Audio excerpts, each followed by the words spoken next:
Hi guys, good morning. कैसे हो आप लोग? मैं तो बिल्कुल ठीक हूँ। आप लोग बताना, आप लोग कैसे हो?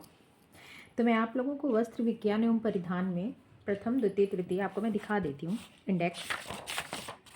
जिसमें से मैंने वस्त्र विज्ञान वाला ये वाला चैप्टर परिचय, महत्व एवं परिभाषा बता दी है। वस्त्र उपयोगी रेशों के गुण, वस्त्रोत्पादक रेशों का वर्गीकरण। इस चीज़ को मैं वैसे भी शायद वस्त्र विज्ञान किसे कहते हैं, इसका महत्व क्या है, इसमें क्या क्या टर्मिनोलॉजी थी, मैंने वो सब आपको बताया था। एक दो क्वेश्चन भी पूछी थी, आपने बताया भी नहीं।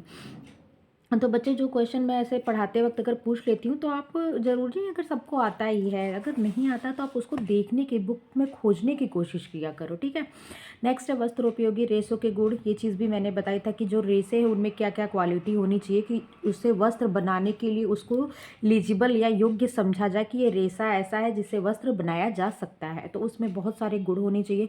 जैसे उसमें नम्यता का गुण था, उसमें जो है कि क्या अवशोषक क्षमता होनी चाहिए, उसमें क्या है महीन रेशा होना चाहिए, सूक्ष्म होना चाहिए।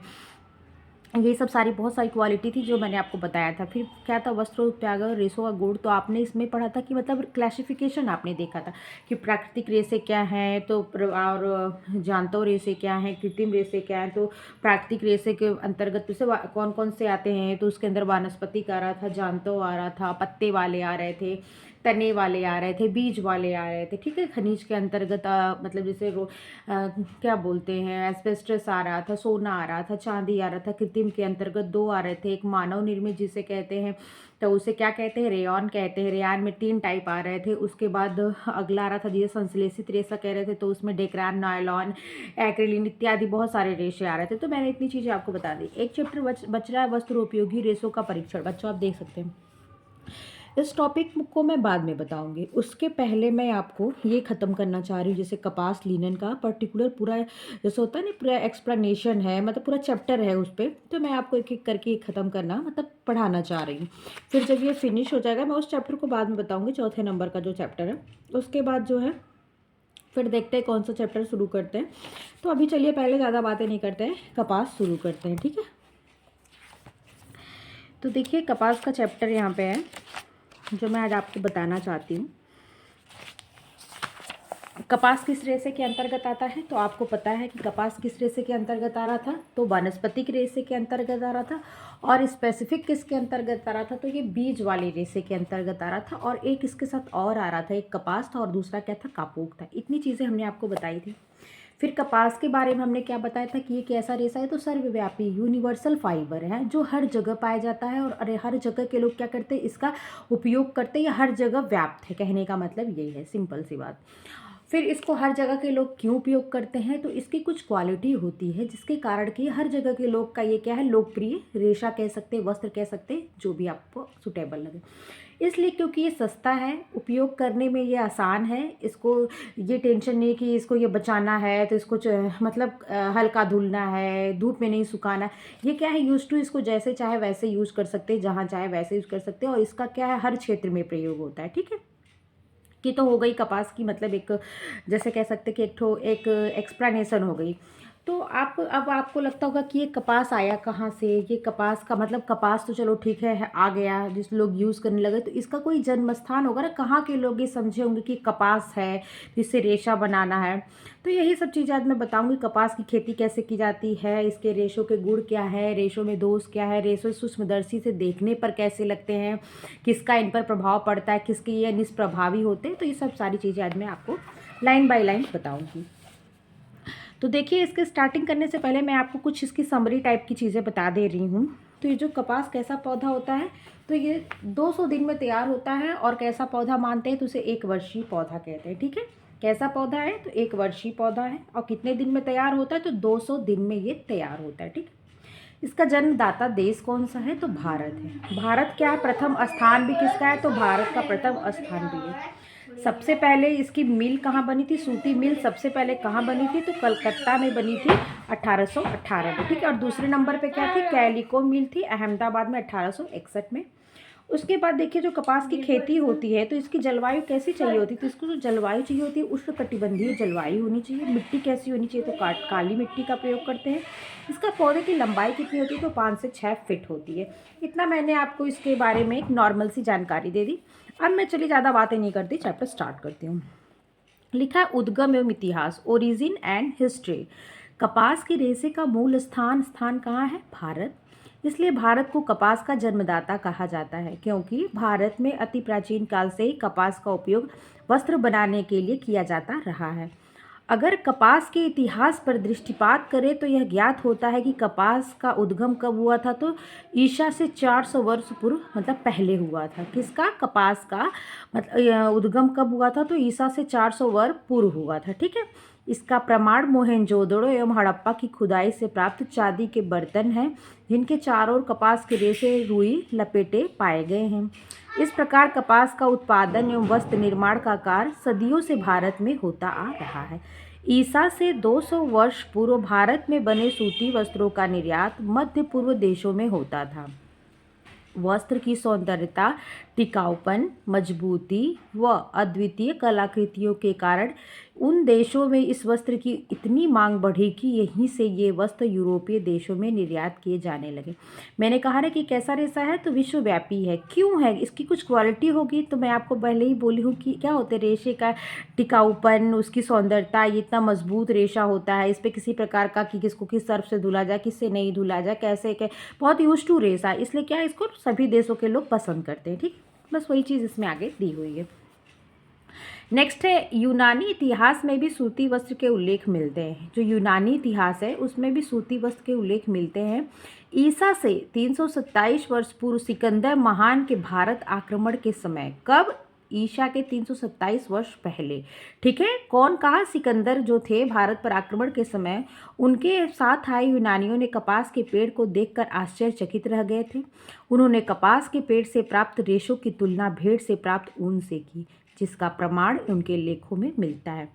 उन्होंने अपने लेख में लिखा कि भारत में कुछ ऐसे जंगली पेड़ पाए जाते हैं जिनमें ऐसे फल लगते हैं जिनसे ऊन निकलता है, और यह ऊन भेड़ से प्राप्त ऊन से भी कहीं ज़्यादा सुंदर होता है।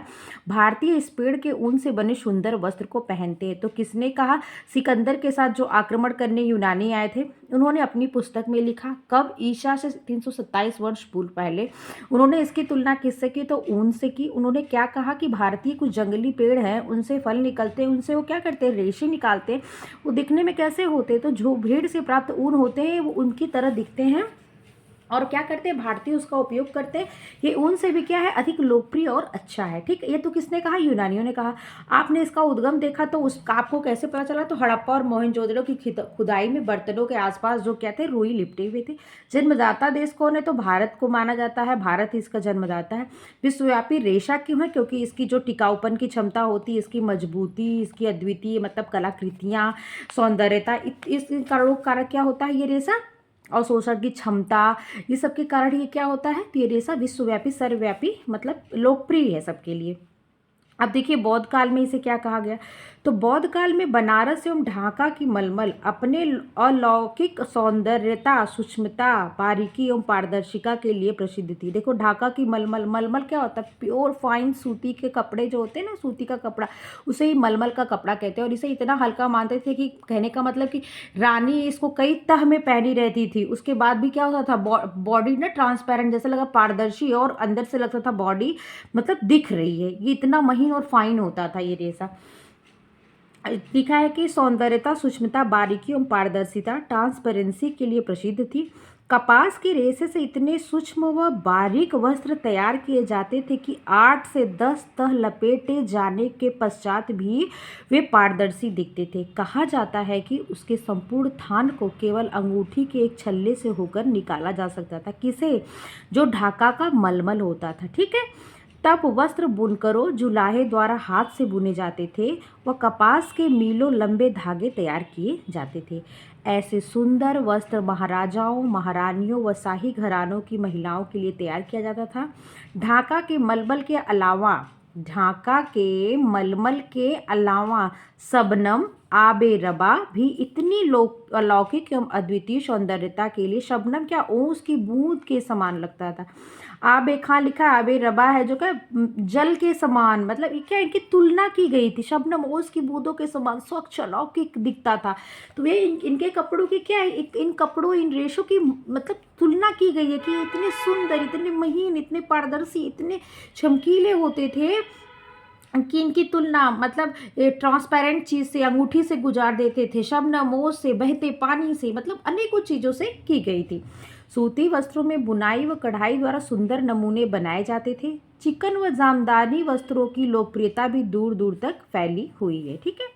कपास का उत्पादन उष्णकटिबंधीय क्षेत्रों में होता है। ये देखिए, मैं आपको पहले भी बता चुकी हूँ कि इसका उत्पादन कहाँ होता है। जो उष्णकटिबंधीय क्षेत्र होते हैं ना, वहाँ पे इसका क्या होता है, उत्पादन होता है, जिसमें दक्षिणी अमेरिका, साउथ अमेरिका, दक्षिणी एशिया, साउथ एशिया व वेस्ट इंडीज़ प्रमुख है। कहाँ पे होता है, तो साउथ अमेरिका, साउथ एशिया और वेस्ट इंडीज़ में होता है। इसके लिए कैसी जलवायु चाहिए, तो उष्णकटिबंधीय क्षेत्रों में ये होता है। ठीक है। 13वीं शताब्दी में कपास का उत्पादन इंग्लैंड तथा अन्य यूरोपीय देशों में भी होने लगा। किस शताब्दी में, तो ध्यान रखिएगा 13वीं शताब्दी में। 13वीं शताब्दी में क्या हुआ, तो कपास का उत्पादन इंग्लैंड एंड यूरोपीय देशों में भी होने लगा। अमेरिका में कपास उत्पादन का शुभारंभ 17वीं शताब्दी में हुआ। ये सब पॉइंट ध्यान देते जाइएगा कि अमेरिका का उत्पादन कब हुआ, अमेरिका में कपास का उत्पादन कब हुआ, तो 17वीं शताब्दी में हुआ। परंतु आज वह कभी कपास उत्पादन के क्षेत्र में विश्व में प्रथम स्थान पर है। प्रेजेंट टाइम में इंडिया है, दूसरा स्थान भारत का है। अमेरिका विश्व के कुल उत्पादन का 3/4 भाग बनाता है व शेष 1/4 भाग अन्य देश भारत, चीन, मिस्र, फ्रांस, ब्राजील आदि द्वारा उत्पादित किए जाते हैं। अमेरिका में कब उत्पादन शुभारंभ हुआ, तो 17वीं शताब्दी में। इंग्लैंड और यूरोप में कब हुआ, तो 13वीं शताब्दी में। इसे क्या कहा जाता था, तो जो ढाका की मलमल होती थी उतनी इसमें ट्रांसपेरेंसी होती थी कि वो रानियाँ कई तह 8 से 10 तह लपेटी रहती थी। उसके बाद भी जैसे उनकी क्या होता, पारदर्शिता, उनकी बॉड मतलब उसकी जो शरीर होती थी वो क्या झलकती थी। इतना हल्का, मुलायम, महीन, बारीक होता था कि अंगूठी के छल्ले से गुजर जाता था। इनको क्या कहते थे, शबनम ओस की बूंदों की तरह, बहते पानी की तरह इत्यादि नामों से इनको जाना जाता था। ठीक है। इनका उत्पादन कहाँ, किस प्रकार की जलवायु में होता है, तो उष्णकटिबंधीय जलवायु में होता है। इनके लिए कैसी मिट्टी चाहिए होती, तो काली मिट्टी चाहिए होती। कितने दिन में होता है, तो 200 दिन में होता है। इनके पौधे की लंबाई कितनी होती है, तो 5 से 6 फीट होती है। ठीक है। सबसे पहला सूती मिल कहाँ बना, तो 1818 में कलकत्ता में बना। दूसरी मिल कहाँ बनी, तो कैलिको मिल अहमदाबाद में 1861 में बनी। इतनी चीज़ें आप याद रख लीजिएगा। ठीक है। नेक्स्ट आता है सबसे बड़ी चीज़, तो ये किस मतलब कैसा रेशा है, तो आप इसके संगठन जो है वो मतलब ये किस चीज़ से बना और ये कैसा रेशा है, तो आप बताएंगे कि ये क्या है, सेल्यूलोजिक रेशा है। कैसा रेशा है, सेल्यूलोजिक से, क्योंकि जो प्लांट का मोर जो मुख्य स्रोत होता है वो क्या होता है, सेल्यूलोज तो ही होता है। कार्बोज का जो एक टाइप है सेल्यूलोज, तो उसका मुख्य क्योंकि प्लांट्स अपने भोजन कैसे बनाते हैं, फोटोसिंथेसिस की क्रिया द्वारा बनाते हैं, तो उसमें क्या होता है, वो सेल्यूलोज इकट्ठा कर लेते हैं स्टार्च के रूप में, बीजों में, प्लांट्स में, तने में, तो सेलुलोज के रूप में, हेमी सेलुलोज के रूप में क्या करते हैं, इन चीज़ों को इकट्ठा कर लेते हैं। तो प्लांट क्या है, ये रेशा कपास क्या है, बस वही प्लांट तना है, किसी की पत्ती है, किसी का बीज है, किसी का रेशा है। तो ये कैसा रेशा है, तो ये सेलुलोजिक रेशा है। इस चीज़ को आप याद रखना। भारत में सूती वस्त्रों के औद्योगिकरण में काफ़ी विकास हुआ। सबसे पहले सन 1818 ईस्वी में कलकत्ता में सूती मिल का निर्माण हुआ। सबसे पहले किस सन में, तो आप बताएंगे 1818 में। और क्या हुआ 1818 में, तो कलकत्ता में सूती मिल का निर्माण हुआ। ठीक है। फिर उसके बाद क्या हुआ, 1854 ईस्वी में बम्बई में। कब, 1854 में बम्बई में, 1861 में अहमदाबाद में और 1866 में कैलिको मिल की स्थापना हुई। सबसे पहले 1818 कलकत्ता, नेक्स्ट आता है नंबर मुंबई का, जिसमें कब हुआ, 1854 में हुआ। फिर नेक्स्ट नंबर आता है 1861, तो अहमदाबाद में हुआ। फिर नेक्स्ट आता है 1866, तो किस में हुआ, कैलिको हुआ, जो कैलिको में मिल की स्थापना हुई। देखिए सब 1800 में हुआ, 1800 से स्टार्ट हुआ और 1866 तक चला। 1818, 1854, 1861, 1866। 1818 कलकत्ता, 1854 मुंबई, 61 अहमदाबाद और 66 कैलिको। आप ऐसे पकड़ना, 61 अहमदाबाद मिल रहा है ना, 66 कैलिको, 18 कलकत्ता, ऐसे याद कर लेना, आपको याद हो जाएगा। स्वतंत्रता प्राप्ति के पश्चात वस्त्र उद्योग के क्षेत्र में काफ़ी उन्नति हुई तथा हजारों कपड़े के मिल खोले गए, जिनमें से अनेकों राष्ट्रीयकरण भी हुआ और फिर 85% कपड़े के मिल निजी क्षेत्र के मालिकों के हैं। निरंतर मशीनीकरण के कारण आज वस्त्र निर्माण का हर कार्य मशीनों के द्वारा संपादित होता है। यहाँ तक कि कपास के फल जो पॉट्स होते हैं ना, पॉट्स को तोड़ने की क्रिया को क्या कहते हैं, पिकिंग कहते हैं। आप इस चीज़ को ध्यान रखना, कपास को बीनने की क्रिया को, वही कपास के फल पॉट्स तोड़ने का कार्य भी मशीन के द्वारा होता है। आज आवश्यकता इस बात की है कि इस उद्योग को पुनः उत्थान हेतु बढ़ावा मिले व इनसे जुड़े लोगों को रोजगार मिले। भारत में गुजरात, महाराष्ट्र, मध्य प्रदेश आदि राज्यों में कपास का उत्पादन सर्वाधिक होता है। कहाँ पे? गुजरात में, महाराष्ट्र में एंड मध्य प्रदेश में कपास का उत्पादन क्या होता है? सर्वाधिक होता है। ठीक है। अगला आता है कपास की खेती। ठीक है, कहिए तो इसकी मतलब परिभाषा ही बता दे तो पॉटर एंड कॉर्बमैन ने कहा था, cotton has been of service to making mankind for so long that is the versatility is almost unlimited in can be dependent on the serve many purpose. मतलब क्या है इसका? मेनी पर्पज, कई तरह के क्या होता है यूज़ किया जाता है, इसीलिए क्या कहता है इसको बनाया गया था। ठीक है। कपास की खेती, कल्टीवेशन ऑफ कॉटन। आपने अब तक क्या जाना? आपने अब तक बस इतना जाना कि कपास है क्या। तो आपने जाना कि कपास एक रेशा होता है जिसकी लंबाई आधे इंच से लेकर 2.5 इंच तक होती है। मैं आपको एक नॉर्मल चीज़ के एग्जाम्पल समझिए, एक कहानी की तरह समझा देती हूँ। और एक बात बता देती हूँ, मैं आपको एक वीडियो अपलोड करूँगी, उस वीडियो को आप ज़रूर देखना। उसमें कपास को तैयार करने का, अगर वो इंग्लिश में है, मतलब उसकी जो लैंग्वेज है वो इंग्लिश में वो बता रहे हैं, तो आपको अगर लैंग्वेज नहीं समझ में आएगी तो कोई बात नहीं है, समझ में आएगी तो उनके लिए तो अच्छा है। जिसे अगर नहीं समझ में आए, सपोज दैट, तो आपने क्या करना, उस वीडियो को देखना कि कैसे कैसे कैसे कैसे इसकी प्रोसेस हो रही है। ठीक है। आपको देखने के बाद ये चीज़ें भूलेंगी नहीं। हमारे पास तो डिजिटल बोर्ड नहीं है या ऐसा कुछ है नहीं, तो मैं सोचती हूँ बच्चों आप लोग को मैं कितना क्लियर कर दूँ और कितना समझा दूँ, तो उसके लिए मैंने वो वीडियो निकाली है। तो जब मैं ये कपास अपलोड करूँगी उसके बाद मैं वो वीडियो भी अपलोड करूँगी, तो आप उसे ज़रूर देखना, आपको ये फिर कभी नहीं भूलेगा। तो मैं आपको ये चीज़ें क्या होता है देखिए थोड़ा समझा देती हूँ। आपने रेशे की बात की, तो आपने पहले तो कैसे कैसे रेशे की, एक तो रेशे दो आधार पर वर्गीकरण किया था ना, एक मानव प्राकृतिक रेशा, एक मानवकृत। तो आपने प्राकृतिक में भी 3 रेशे देखे थे, एक बीज वाले, एक पत्ते वाले और एक कौन से? तने वाले रेशे। तो आप इस टाइम क्या पढ़ रहे हैं? तो जो कहिएगा मैम मैं इस टाइम जो बीज वाले रेशे का कपास और कापोक था, तो मैं कपास पढ़ रही हूँ। ठीक है।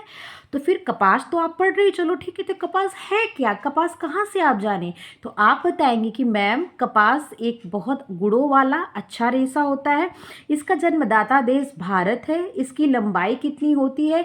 तो लंबाई तो बाद में ये प्राप्त कहाँ से किया जाता है? तो फलों के बीज वाला रेशा इसे कहते हैं, क्योंकि जो ये पॉट्स होते हैं, जब फल होता है कपास का, जब उसको क्रीम कलर के फूल, उसके बाद पर्पल फूल आते हैं, उसके बाद क्या होता है, ये जब पॉट्स पक जाते हैं तो ये गिर जाते हैं, मतलब फट जाते हैं, जिससे बीज उसमें होता है और रेशा होता है। तो उन बीज से रेशों को अलग कर लिया जाता है, वही कपास हमें प्राप्त हो जाता है, जिसे कॉटन भी कहते हैं। हमें तो वो प्राप्त हो गया।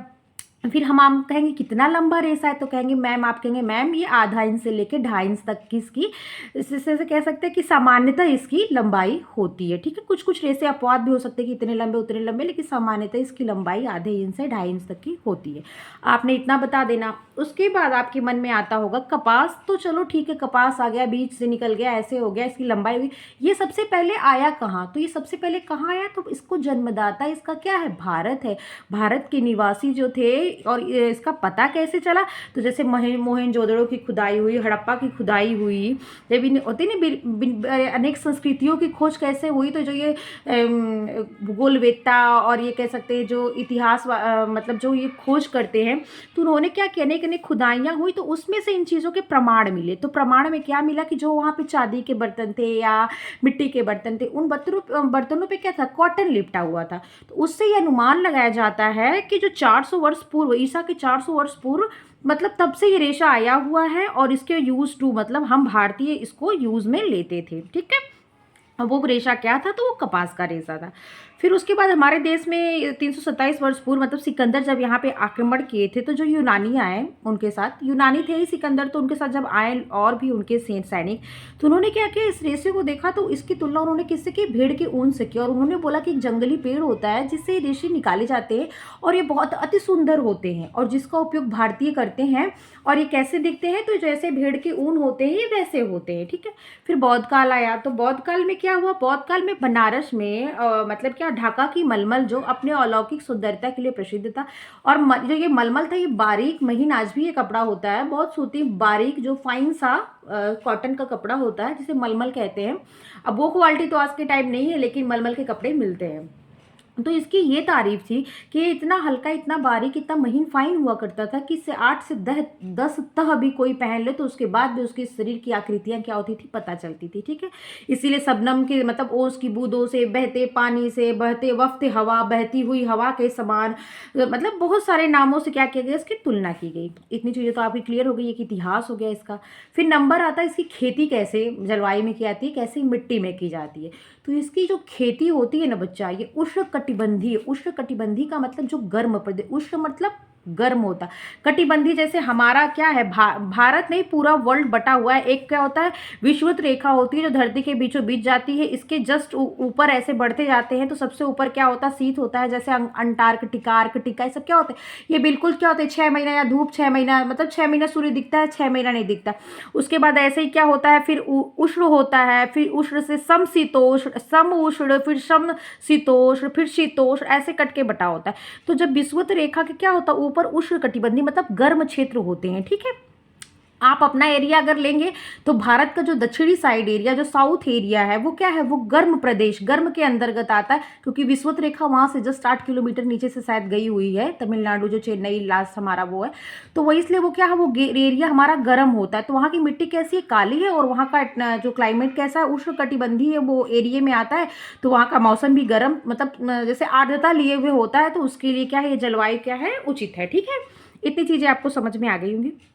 नेक्स्ट नंबर आता है कि मतलब हमारे देश में तो चलो ठीक है 400 ईसा पूर्व, फिर सिकंदर आया 327 ईसा पूर्व, लेकिन ये और भी देश भाई जब सब देश का ये लोकप्रिय रेसा है, मतलब कह सकते हैं कि इसको मतलब लोग पसंद करते हैं, तो फिर ये और देशों में कब आया, तो इंग्लैंड और यूरोप में 13वीं शताब्दी में आया और अमेरिका में 17वीं शताब्दी में आया। कुछ मतलब अभी प्रेजेंट की रिपोर्ट में तो भारत आगे है, लेकिन जैसे पास्ट की रिपोर्ट में अमेरिका क्या था, फर्स्ट नंबर पे था।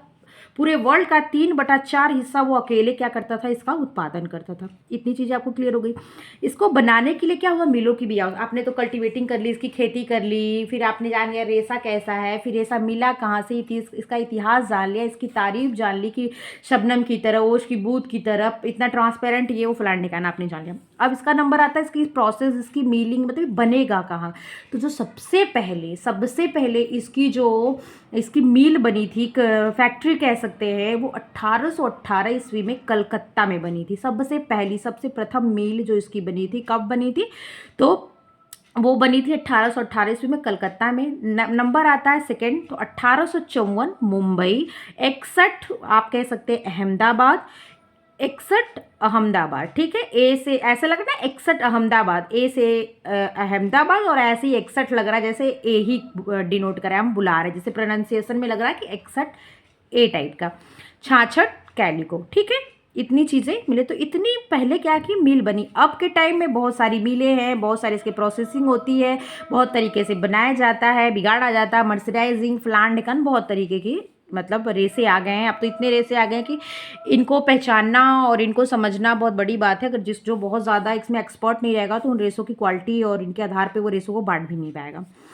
नेक्स्ट नंबर आता है कि इनका उत्पादन सर्वाधिक भारत में कहाँ होता है, तो इसमें जो है गुजरात, महाराष्ट्र और मध्य प्रदेश का क्या है स्थान, सर्वाधिक यहाँ पे ये होता है। अब आपको यहाँ तक की चीज़ें अब मैंने समझ में आ गई। मैंने आपको टाइम इसलिए दिया कि आज स्टार्टिंग था चैप्टर का, तो पहले जो उसका होता है ना बैकग्राउंड क्लियर होना बहुत ज़रूरी होता है किसी भी चैप्टर का। तो बच्चे हम आशा करते हैं कि यहाँ तक तो आप लोग को समझ में आ गया होगा। कपास की खेती में आपको बता के चैप्टर फिनिश करूँगी, और मैं आप लोगों को इसलिए इतना मतलब कह सकते हैं एक्सप्लेन करके या विस्तार में बताती हूँ कि 1 लाइन आपके पास बुक है, आप भी पढ़ लोगे, बहुत सारे यूट्यूब पे वीडियो हैं वो भी आप देख लोगे, बहुत चीज़ें होती सब लोग देख लेगा। लेकिन ऐसे क्या होता है ना कि चीज़ें अगर खुद थोड़ा समझा दो तो कुछ नहीं याद है, तो अब मेरा बोलना ही आपको याद रहेगा। अगर आप मेरी बोलने की जो मैंने ये चारों तरफ एक एक्सप्लेनेशन बताया है या भूमिका कह सकते जो ये बनाया है, वही चीज़ें आपको याद रहेंगी और आप वहीं से चैप्टर पकड़ लेंगे, आपको इंटरेस्ट आने लगेगा। ठीक है, तो चलिए ज़्यादा बातें नहीं करते, स्टार्ट करते कपास की खेती, कल्टिवेशन ऑफ कॉटन। सबसे अब क्या करना है, कपास की खेती करनी है। तो कपास कैसा रेशा है, विश्वव्यापी रेशा है, वेरी इंपॉर्टेंट है, एग्जाम पर्पज से इस चीज़ को ध्यान देना। कपास कैसा रेशा है? तो विश्वव्यापी यूनिवर्सल फाइबर है। कपास से बना वस्त्र सस्ता, मजबूत, सुंदर, विलक्षण गुणों से संपन्न व सभी आय वर्ग के लोगों के पहुंच के भीतर होता है। इसकी कार्यक्षमता, सर्विसबिलिटी अद्वितीय होती है। ठीक है, जैसे ये सर्विस कहते हैं ना, इनकी सर्विस अच्छी थी, इन्होंने सर्विस अच्छी दी। या जैसे किसी कहेंगे कहीं हम गए थे तो वहाँ पे जो कैटरिंग सर्विस थी वो अच्छी थी, ऐसे कहते हैं ना। तो क्या है, कार्य क्षमता। जैसे आपने कपड़े पहन लिए तो ऐसा नहीं कि इसको पहन के हम बैठ नहीं सकते, सो नहीं सकते, या ये फट जाएगा, या इसको धुलने की प्रॉब्लम, ये सब चीज़ें नहीं होती। तो इसकी जो कार्य क्षमता है वो अच्छी होती है। ठीक है, अगला क्या दिया हुआ है कि कपास की उत्तम खेती के लिए निम्न चीज़ों की आवश्यकता होती है। अब देखिए किन किन चीज़ों की आवश्यकता होती है। तो आपको सबसे पहली बात बता भाई, वहाँ की जलवायु कैसी है। ठीक है, जलवायु के बाद क्या नंबर आता है? मिट्टी कैसी है। मिट्टी के बाद क्या नंबर आता है भाई? वर्षा वर्षा होती है कि नहीं होती है, और कितने दिन में ये तैयार होता है। ये 4 चीज़ आपको जानना है। तो आप जान लीजिए कि इसके लिए क्लाइमेट की कैसी आवश्यकता होती है। तो आपको मैं पहले ही बता दी हूँ कैसी होती है। तो उष्णकटिबंधीय जो ट्रॉपिकल क्षेत्र होता है ना, वहाँ पे इसकी उपज अच्छी होती है। इसके लिए नमी एवं गर्मी, हीट एंड मॉइस्चर दोनों ही नितांत आवश्यक है। अमेरिका की जलवायु व मिट्टी दोनों ही कपास के उत्पादन के लिए उपयुक्त है। कारण यही है कि 17वीं शताब्दी में कपास उत्पादन होने के बावजूद भी आज अमेरिका विश्व में कपास उत्पादन में के क्षेत्र में क्या है? पहले नंबर पे इस टाइम इंडिया है। इस चीज़ को ध्यान रखना। नेक्स्ट आता है नंबर मिट्टी का। तो मिट्टी कैसी? तो क से कपास, क से काली। ठीक, तो कपास की खेती के लिए काली मिट्टी, ब्लैक सॉइल उपयुक्त है। इस मिट्टी में पानी सोखने की सर्वाधिक क्षमता होती है। मिट्टी की प्रकृति अगर क्षारीय है तो उसमें उत्तम प्रकार के कपास के रेशे प्राप्त होते हैं। मिट्टी कैसी होनी चाहिए? क्षारीय, और क्षार का इस पर इफेक्ट नहीं पड़ता, अम्ल का इस पर इफेक्ट पड़ता है। ठीक है, ऐसे रेशे मजबूत, लंबे एवं मुलायम होते हैं। मिस्र की मिट्टी काली होने के साथ साथ क्षारीय भी है। यही कारण है कि वहाँ उत्तम श्रेणी के रेशे मिलते हैं। ज़्यादा कहाँ दिया था? तो अमेरिका दिया था, प्रेजेंट में भारत। लेकिन उत्तम श्रेणी का सबसे अच्छा कहाँ पे होता है? तो मिस्र में होता है। कारण क्या है? वहाँ की मिट्टी काली है प्लस क्षारीय है। कपास की खेती के लिए कैसी मिट्टी चाहिए? तो काली मिट्टी चाहिए। कैसा माहौल, जलवायु, क्लाइमेट चाहिए? तो उष्णकटिबंधीय होना चाहिए, जहाँ पे नमी भी हो और हीट भी हो। ठीक है, इतनी चीज़ आप समझ गए हो। नेक्स्ट नंबर आता है वर्षा या रैन कह सकते हो। तो 30 से 38 सेंटीमीटर, कितनी? 30 से 38 सेंटीमीटर बीज बोते समय अधिक वर्षा की आवश्यकता होती है। जब पौधे बड़े हो जाते हैं तब अधिक वर्षा की आवश्यकता नहीं होती। कब होती है? बोते समय। बीज को बोते समय पानी की ज़्यादा आवश्यकता होती है, 30 से 38 सेंटीमीटर। समय कितना लगता है? तो 200 दिन का। ठीक है, समय कितना लगता है? 200 दिन का। कपास का पौधा 1 वर्षीय होता है। इसे तैयार होने के लिए लगभग 200 दिन का समय लगता है। नेक्स्ट आता है कपास का पौधा, जिसे मैं कल आप लोग को बताऊंगी। वीडियो बहुत लॉन्ग हो जाएगी, मज़ा नहीं आएगा पढ़ने में। अगर मेरी वीडियो पसंद आई तो लाइक शेयर सब्सक्राइब कर दिया करिए। देखने के लिए थैंक यू, टेक केयर।